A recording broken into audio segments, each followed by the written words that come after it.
Hello दोस्तों, welcome to my YouTube channel. पिछले episode में हमने देखा था कि वही हकारी यहाँ पे इनके साथ कलीम गेम को खत्म करने के लिए राजी हो गया। अब वहां से सीन करता है और हमें एक स्टोरी बताई जाती है हिगुरुमा के बारे में, जो कि भाई सबसे ज्यादा खतरनाक एक सोर्सर है। वो अपनी स्वर्ड से किसी को भी खत्म कर सकता है। तो चलिए उसका पास्ट देख लेते हैं, आखिरकार वो करता क्या था। एपिसोड की शुरुआत में बहुत बड़ी बिल्डिंग से दिखाई जाती है, जहाँ पर हिगुरुमा एक अपराधी की कहानी सुन रहा था और वो अपराधी बता रहा था, मैं एक दिन अपने ड्यूटी पर जा रहा था, तभी अचानक से मेरे पीछे 4-5 पुलिस वाले आए और मुझे पकड़ लिया। जब मैंने रीजन पूछा तो उन्होंने बताया कि तुम्हारे घर के बगल में खून हुआ है और जिस चाकू से उस औरत का खून हुआ है वो चाकू तुम्हारे पास पाया गया, तो इसलिए हमने तुम्हें पकड़ लिया। यहाँ पे उसे पकड़ के भाई ले जा रहे थे जेल, पर जिस चाकू से उसका कत्ल हुआ वो उसके घर में पाया गया। तो भाई वो बताता है ये चाकू बस मुझे पड़ा हुआ मिला, खून से भरा हुआ, तो मैं इसे उठा के अपने घर पे ले आया और कल सुबह में से पुलिस वाले को देने वाला था, पर उससे पहले ही पुलिस वालों ने मेरी वाट लगा दी। बता रहा था जब मैं सो रहा था तभी अचानक से मेरे पास बहुत सारे पुलिस वाले आए और मुझे घर से ही किडनैप कर लिया। ये सारी बात हिगुरुमा भाई अपने पार्टनर को बता रहा था। उसके पार्टनर कहती है तो इसमें क्या हो गया। तभी वही हिगुरुमा बोलता है मुझे ऐसा लगता है इस बंदे को फंसाया जा रहा है, क्योंकि ये एक आश्रम में काम करता है जहाँ पे बड़े बुजुर्गों को सेवा प्रदान करता है फ्री में, जिससे इसके खर्चे के कुछ पैसे मिल जाते हैं और टैक्स वाले से बहुत ही ज्यादा जुर्माना 1000 लेते हैं।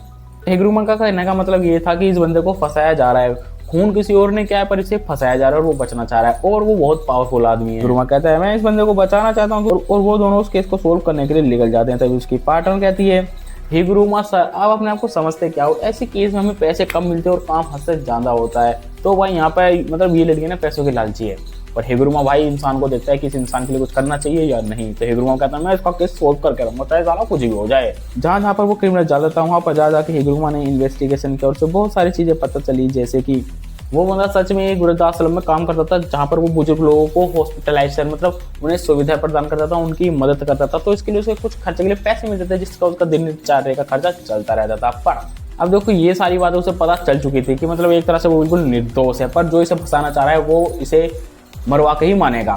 ठीक है, समझ रही हो। मतलब जो मतलब वो ना अपना केस है ना उस बंदे के ऊपर लगाना चाह रहा है, बस अपने आप को छुटकारा पाने के लिए। तो तभी जो फिर मतलब यहाँ से सीन करता है, फिर ना जो हिगुरुमा की पार्टनर रहती है ना उसको एक हिगुरुमा के पार्टनर बताते कि हिगुरुमा आज भी वैसा ही है। हिगुरुमा के पार्टनर के पास जाते हैं तो एक और पार्टनर बताते कि हिगुरुमा वैसा ही है। जैसे कि बहुत साल पहले एक कार का एक्सीडेंट हो गया था, पर हिगुरुमा कह रहा था वो जानबूझ के एक्सीडेंट किया गया, तो इसलिए हिगुरुमा ने जब तक सोल्व नहीं किया तब तक वो पीछे नहीं हटा। हिगुरुमा उस पार्टनर को बताता है मुझे नहीं पता क्या, पर मैं किसी भी आम इंसान पे अपराध होता हुआ देखता हूँ तो मैं अपने आप को नहीं रोक पाता, मैं उसकी मदद करने के लिए आ जाता हूँ, चाहे मुझे इसके पैसे मिले या ना मिले। मतलब हिगुरुमा भाई सच में दिल का बहुत बढ़िया आदमी है। वो सारी बात अपने पार्टनर को बता रहा था, तभी उसके पार्टनर कहते हैं इन सारे केसों को सोल्व करते करते तुम्हारी दिमाग की हालत की सिचुएशन बिगड़ जाएगी। फिर अगले दिन फिर से उस अपराधी की भाई सुनवाई होती है और यहाँ पर उसे बाइज्जत बरी मिल जाती है। अब भाई हिगुरुमा ने सारे भाई सबूत पेश कर देते कि ये बंदा इस समय वहां था, इस समय वहां था, क्योंकि भाई ये बंदा जब खून हुआ था तो भाई ये उस समय है ना भाई स्टोर में ना खाना पीने की चीजें लेने गया था, क्योंकि घर में चीज बनाता नहीं था, खाना पीना बनाता नहीं था। और दूसरी बात जब इन्हें वो चाकू पकड़ा था भाई खून होने के 3-4 घंटे बाद से वो चाकू मिला था, तो मतलब वो चाकू उठाते हुए भी दिखाया गया कैमरा में और स्टोर में खाना लाते हुए भी दिखाया गया। ना वो खून के समय अपने घर के आसपास था और ना ही जब वो चाकू वहां पड़ा था तब अपने घर के आसपास था। तो भाई हिगुरुमा की सबूत पेश करने के बाद वो भाई अपराधी बाइज्जत बली हो जाता है। तभी वह हिगुरुमा उसकी पार्टनर उस अपराधी से मिलने के लिए जाती है और वो अपराधी हिगुरुमा का थैंक यू करता है, पर हिगुरुमा कहता है थैंक यू मेरा मत करो, मेरा तो फर्ज है। तभी वो कहता है अपराधी थैंक यू इसलिए नहीं कर रहा क्योंकि मुझे तुमने बचाया, मैं थैंक यू इसलिए कर रहा हूँ क्योंकि तुमने मेरी बातों का विश्वास किया। क्योंकि भाई इसकी बातों को कोई भी विश्वास नहीं कर रहा था कि इसने खून नहीं किया, पर हिगुरुमा ने भाई विश्वास किया और इसे बचाया। पर यहाँ पे जापान में कुछ अलग ही सिस्टम था। यहाँ पे 3 कार्रवाई होती है, अगर तीनों कार्रवाई में वही अपराधी दोषी पाया जाता है तो वैसे बाइज्जत बरी कर दिया जाता है। पर यहाँ पे भी सेकंड और थर्ड कार्रवाई रह रही है, तो जिसमें वो बंदा जो इसे मारना चाहता है वो इसे मरवाई देगा। वो कहता है मेरे विश्वास करने के लिए तुम्हारा थैंक यू। फिर भाई सेकंड कार्रवाई होती है और सेकंड कार्रवाई में वही से फिर से फंसा दिया जाता है और भाई वो बंदा हिगुरुमा की तरफ भाई बहुत ही वैसी नजरों से देखता है। हिगुरुमा कहता है कि ये मेरी तरफ ऐसे क्यों देख रहा है। थोड़ी देर के बाद हिगुरुमा बताता है कि यहाँ पे जो मूर्ति रखी हुई है न्याय की वो सिर्फ दिखावा है और कुछ नहीं। न्याय उसी को मिलता है जो पैसे वाला होता है, न्याय उसी को मिलता है जिसके पास पावर होती है। पावर वाले आदमी छोटे आदमी को कुछ नहीं समझते, बस ये दिखावा है न्याय करने का। क्योंकि भाई हिगुरुमा को पता चल गया था कि इस बंदे को फंसाया जा रहा है। वो ये सारी बातें जानते हुए भी भाई हिगुरुमा को पता चल जाता है कि ये बंदा मुझे ऐसे क्यों देख रहा है। और भाई हिगुरुमा को आता है गुस्सा, वो अपना हथौड़ा ऑर्डर वाला उठाता है और टेबल पे दे मारता है। तभी हिगुरुमा की पार्टनर कहती है हिगुरुमा तुम्हें क्या कर रहे हो, पर भाई हमें हिगुरुमा के पीछे एक बहुत ही बड़ा शिकिगामी देखने को मिलता है। और ये शिकिगामी भाई सब कुछ पता नहीं मुझे तो देखते हैं सब लोग देख पाते हैं या नहीं, पर ये शिकिगामी ही हिगुरुमा की सबसे बड़ी ताकत है। जब हिगुरुमा अपना शिकिगामी बुलाता और कहता है कोई कहीं पर नहीं जाएगा, फैसला दोबारा सुनाया जाएगा। इतना कहने के बाद भाई यहाँ से सीन कट जाता है। ये थी भाई हिगुरुमा की कहानी की वो भाई अन्याय होता हुआ नहीं देख सकता और जो अन्याय करते हैं उन्हें वो बिल्कुल भी नहीं बख्शता। और अब भाई यहाँ से सीन कटेगा। यहाँ पे वो लड़का और वो लड़की बताते हैं कि हिगुरुमा शिबुया में है, तो भाई ये दोनों उनके पीछे पीछे जान लगते हैं शिबुया में। पर हमें दिखाया जाता है यहाँ पे एक बंदा भाई पर्ची ऊपर रखा हुआ है और वो एक बंदे के पास बहुत सारी पर्ची रखी हुई है। यही पर्ची भाई इस बंदे की ताकत है। और वो बंदा कहता है आखिरकार वो लड़की मेरे लिए कौन सा शिकार लाएगी। तो यहाँ पे बैठा बैठा अपने शिकार का इंतजार कर रहा था। मतलब जो लड़की ना फुसिगुरु को अपने पीछे पीछे ला रही है वो इसकी पार्टनर है। इस बंदे ने भेजा है कि जाओ मेरे लिए कोई शिकार लेके आओ। मतलब भाई जो ये बंदा है ना इस कॉलोनी में रह रहा है, इस कॉलोनी के अंदर सारे सोर्सरों को मार दिया, उनके पॉइंट ले लिए और अब ये फुसिगुरु को भी मारेगा। पर उससे पहले उसे कहेगा तुम मेरी टीम में हो जाओ। तो चलो देखते हैं। वहां से सीन करते और हमें दिखाया जाता है कि जो लड़का यूजी को अपने पीछे पीछे ला रहा है हिगुरुमा की तरफ, मतलब जो लड़का है ना फुसिगुरु को बता रहा है कि हिगुरुमा उस तरफ है मेरे साथ चलो। अब उस लड़के का दिखाया जाता है पास्ट की वो लड़का यूजी को कैसे जानता है। स्कूल के टाइम में दिखाया जाता है भाई बहुत सारे बंदे मिलकर एक मोटे से बंदे को बुली कर रहे थे, उसे पीट रहे थे। तभी भाई वो लड़का दिखाया जाता है जो कि हैंड सब का लीडर था। वो कहता है बदमाशी करने के बहुत फायदे हैं, लड़कियों के नंबर वगैरह मिल जाते हैं। भाई लड़कियां पता नहीं क्या होते बदमाश लड़कों को भाई डेट करती हैं, फिर वो लड़के उनकी मार मोड़ के छोड़ देते तो कहते मेरा प्यार टूट गया, मेरा दिल टूट गया। भाई मतलब ये लड़का हरामी था, मतलब ये वाला सिस्टम जाना करता था मारपीट वाला। कहते लाइक करने के बहुत सारे फायदे हैं। जब यहाँ पे यूजी आ जाता है, यूजी कहता है सब बंद कर दो, तभी भाई एक लड़का उसके ऊपर हमला करने के लिए जाता है। पर यूजी कहता है इसका कोई फायदा नहीं, उसे एक ही रैपट में भाई नीचे गिरा देता है। यहाँ पे बहुत सारे लड़के उसे मारने के लिए आते हैं पर यूजी उन्हें ऐसे उठाता है जैसा कुछ है ही नहीं। तुम भाई देख रहे हो यूजी एक हाथ से बंदे को ऐसे उठा देता है और ये बंदे बस समझ नहीं पाते भाई किससे लड़ रहे हैं। भाई वो यूजी है, बहुत ज्यादा ताकतवर है वो उन सभी बंदों को सेट करने के बाद भाई उस लड़के की तरफ देखता है। हमें दिखाया जाता है उस लड़के की भाई सिट्टी बिट्टी गुल हो जाती है। वो कहता है मुझे माफ कर दो, आज के बाद मैं ऐसी लड़ाई वड़ाई नहीं करूंगा।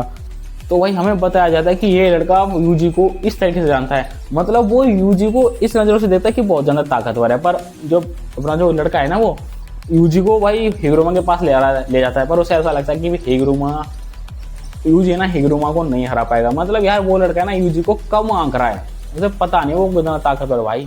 फिर वहाँ से सीन करता है हमें लड़की और फुसिगुरु दिखाया जाता है। वो लड़की कहती है हाँ यही रास्ता है, क्योंकि भाई फुसिगुरु को शक हो रहा था। वो कहता है यहीं चलो। फिर यहाँ पे जो लड़का रहता है वो यूजी को उसके अड्डे तक ले आता है, हिगुरुमा के अड्डे तक। वो कहता है हिगुरुमा यहीं रहता है। यूजी अपने दोस्त का शुक्रिया अदा करता है पर उसका दोस्त कहता है मुझे माफ करना यूजी, मैं अपने आप को बदल नहीं पाया। और हमें दिखाया जाता है जैसे भाई यूजी गेट खोल के अंदर जाता है और यहाँ से सीन करते फिर हमें दिखाया जाता है फुसिगुरु की तरफ। भाई वो गेट खोलता है तो उसके सामने कोई और होता है।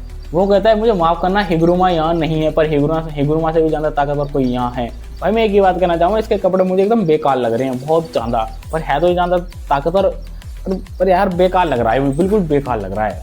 और ये सारी चीजें देख के भाई फुसिगुरु को लगता है ये झूठ बोल रही थी लड़की ने मुझे टाइम बर्बाद किया। वो गुस्से की नजरों से उसकी तरफ देखने लगता है तो लड़की कहती है मैं डरने वरने वाली नहीं हूँ। इस लड़की की शक्ल देख के कोई भी बता देगा कि लड़की की फटी पड़ी है, क्योंकि भाई फुसिगुरु बहुत गुस्से से देख रहा था। लड़की कहती है मैं डरने वाली नहीं हूँ। फिर भाई फुसिगुरु जल्दी से अपना शिकिगामी बुलाता है और कहता है ये टाइम की बर्बादी। और यहाँ दिखाया जाता है भाई हिगुरुमा आराम से भीगे हुए टब में बैठा हुआ है। जब मैंने ऐसे भीगे हुए टब में बैठा हुआ देखा था तो मुझे लगा भाई हिगुरुमा यहाँ से हिला हुआ है, और वो सच में यहाँ से हिला हुआ है। मतलब हरकतें उसकी कुछ ऐसी हैं। यूजी पूछता है क्या तुम ही हिगुरुमा हो, तो वो कहता है हाँ मैं ही हिगुरुमा हूँ। भाई हिगुरुमा ने अपने आसपास बहुत सारी लाशें बिछा रखी थी, मतलब इन्होंने यहाँ बहुत सारे लोगों को मार कर पॉइंट हासिल किए थे। हिगुरुमा बताता है कि मैं ही हिगुरुमा हूँ, बताओ तुमसे क्या काम है। वो कहता है मैं एक वकील हूँ तो हर एक घंटे के 5000 येन लगेंगे। तभी थोड़ी देर बाद हिगुरुमा कहता है अरे सॉरी माफ करना मुझे, मैं गलत जो बेकार वकील होते मैं उनकी तरह एक्टिंग करने की कोशिश कर रहा था, चलो ठीक है जो बात करनी है करो। यूजी बताता है कि हम कलिंगम को खत्म करना चाहते हैं, बहुत सी मासूम लोगों को मारा जा रहा है, हमने कलिंगम को खत्म नहीं करी तो जिस कारण से बहुत से लोग मारे जाएंगे। और यहाँ पे फुसिगुरु को दिखाया जाता है, यहाँ पे फुसिगुरु और वो आदमी बात कर रहे थे कि आखिरकार मुझे तुमने धोखा क्यों दिया। वो बताता है कि तुम्हें कलिंगम के बारे में कितना ही पता है। तो यहाँ पे जो फुसिगुरु के सामने आदमी खड़ा था वो तुम्हें कलिंग गेम के बारे में कितना ही पता है। फिर यहाँ से सीन करता है तो यहाँ पे जो अपना हिगुरुमा था ना, हिगुरुमा कहता है मैं इस कलिंग गेम को खत्म नहीं करना चाहता तो क्योंकि मैं इस कलिंग गेम में भाई निर्दोष लोगों को बड़े आराम से मार सकता हूँ। मतलब भाई हिगुरुमा ने जितने लोगों को मारा है ना तक सारे के सारे निर्दोष, वो सारे के सारे दोषी हैं। हिगुरुमा कहता है भाई मैं कलिंग गेम को खत्म नहीं करना चाहता क्योंकि इस गेम में रहकर मैं दोषी लोगों को कुत्तों की तरह मार रहा हूँ। मतलब अभी तक हिगुरुमा ने जितने लोगों को मारा वो दोषी और उनके पॉइंट छीन लिए। भाई कुछ को हिगुरुमा ने लाश बिछा रखी थी, वो कहता है मुझे नहीं पता पर क्यों, पर ये कलिंग गेम मेरे हिसाब से एकदम बढ़िया काम कर रहा है। तो यूजी कहता है प्लीज हमारी बात सुनो और हमारे कलिंग गेम को खत्म करने के लिए हमारी मदद करो। तो हिगुरुमा कहता है मैं क्यों मदद करूँ, ऐसा क्या करूँ मैं तुम्हारे लिए। पे फुशिगुरु को दिखाया जाता है, वो बताता है कि मुझे कलिंग गेम के बारे में जानना नहीं पता, पर वो आदमी बताता है कलिंग गेम एक ऐसा हिस्सा है जहाँ पर कर्स एनर्जी इकट्ठी होती है और एक दूसरे को मारा जाता है। कलिंग गेम बहुत सारी कॉलोनी में बटा हुआ है और हर कॉलोनी में बहुत ही बड़ा धुरंधर बैठा हुआ है। ये बंदा कहता है कि हर एक कॉलोनी में एक बहुत खतरनाक धुरंधर बैठे हुए हैं, जिस कारण से भाई उस कॉलोनी के छोटे छोटे सोर्सर या फिर कम ताकतवर सोर्सर मारे जा चुके हैं। ये सारी बातें भाई फुशिगुरु को समझ में आ रही थी, क्योंकि इस कॉलोनी में इसके और उस लड़की के अलावा कोई भी सोर्सर नहीं है। वो कहता है चलो हम दोनों एक साथ मिलकर काम करते हैं। और यहाँ पे हमें हिगुरुमा दिखाया जाता है। भाई हिगुरुमा वो साफ मना कर देता है कि मैं कलिंग गेम को खत्म नहीं करना चाहता। और यहाँ पर यूजी को उसी की बात याद आती है सोको की, क्योंकि सोको ने बताया था कि भाई कलिंग गेम एक ऐसा है कि अगर तुम्हें किसी के पॉइंट चाहिए तो मारना ही पड़ेगा, मारो या मरो, बस कलिंग गेम का ये रूल है। पर अगर जब तक रूल चेंज नहीं होंगे ना तब तक भाई ये चलता रहेगा। पर हिगुरुमा को वो सारी बातें बताता है कि तुम मुझे अपने 100 पॉइंट दे तो मैं एक ऐसा रूल ऐड करूंगा जिससे कि कोई किसी को बिना मारे अपने पॉइंट एक दूसरे को भाई एक्सचेंज कर सकें। तो भाई हिगुरुमा साफ मना कर देता है। सोगो की भी ये बात सोच के वो कहते हैं चलो ठीक है कोई बात नहीं। हिगुरुमा की बातें सुन के भाई यूजी को पता चल जाता है ये तो बहुत ही ज्यादा ढीठ है, अब मुझे लड़ना ही पड़ेगा। तो यूजी कहता है मुझे लड़ना पड़ेगा तो आ जाओ। तो हिगुरुमा भी भाई लड़ने के लिए तैयार हो जाता है और कहता है मुझे माफ करना, तो कहता है मुझे माफ करना। और मैं शिकिगामी बोल रहा था। और यहाँ पे भाई हिगुरुमा की पर्सनैलिटी देखकर मुझे ऐसा लगता है बुद्धि से हिला हुआ है, क्योंकि भाई इसकी पर्सनैलिटी भी कुछ ज्यादा खतरनाक सी लगती है। मतलब उसका चेहरा है ना सीरियस मोड में रखता है हमेशा। भाई यूजी कहता है मुझे तुमसे पॉइंट जीत लेने हैं तो इसलिए मैं तुम्हें हराऊंगा। और यहाँ पे भाई जो अपना हिगुरुमा रहता है वो अपने शिकिगामी से एक हाई कोर्ट जैसी भाई 2 कैटेगरी बना देता है, जिसमें वो खुद खड़ा रहता है और एक में यूजी। देखो यहाँ पे हिगुरुमा और भाई यूजी की फाइट होगी। मैं पहले बताता हूँ हिगुरुमा यूजी की फाइट होती है। भाई यूजी हिगुरुमा को बड़े प्यार से पेल देता है। हिगुरुमा भी शौक हो जाता है कि भाई यूजी के अंदर इतना स्टैमिना इतनी पावर कैसे आ गई, उसकी फिजिकल पावर इतनी ज्यादा कैसे है। और यहाँ पे फुशिगुरु वो आदमी चिट वाला बात कर रहा था ना, तो वो बताता है कि कलिंग गेम सिर्फ लोगों को मारना और मरना है और हर एक कॉलोनी में धुरंधर बैठा हुआ है, जिससे कि उन्होंने सारे सोर्सरों को मार दिया, अपने से छोटे सोर्सरों को मार दिया है। तो इसलिए अगर तुम मेरे साथ मिलकर काम करोगे तो बहुत बुरा रहेगा, अगर मेरे साथ तुम मिलकर काम नहीं करोगे तो मुझे तुम्हें मारना पड़ेगा। मतलब उस सोर्सर के साथ ना 3-4 लोग मिलकर काम कर रहे हैं। और भाई वहाँ सारी सीन हो जाता है। फिर हमें सीन दिखाया जाता है भाई केंजाकू का। और भाई केंजाकू कहीं जा रहा था और हमें पता चलता है कि भाई केंजाकू एक बहुत बड़े बड़े लोगों की मीटिंग में बैठता है जाकर, जहाँ पे एक बुड्ढा से कहता है क्या हाल है केंजाकू, काम कैसा चल रहा है। केंजाकू कहता है सब कुछ हमारे हिसाब से चल रहा है। अब भाई तुम्हें इतना तो विश्वास हो गया होगा कि भाई यहाँ पे जो केंजाकू है वो मेन विलन नहीं है, मेन विलन कोई इंसान ही है। मैं भाई बात बहुत बार कह चुका हूँ, मेरा यकीन करो। जब भाई जुजुत्सु काइसेन भाई मुझे नहीं पता कब खत्म होगा, पर जब भी खत्म होगा भाई मेन विलन इंसान ही आएगा।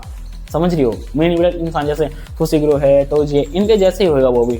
तो भाई यहाँ पे केंजाकू को भी कोई मैनिपुलेट कर रहा है, समझ रहे हो। तो भाई यहाँ पे होता है अपना एपिसोड खत्म और मिलते हैं दोस्तों नेक्स्ट एपिसोड।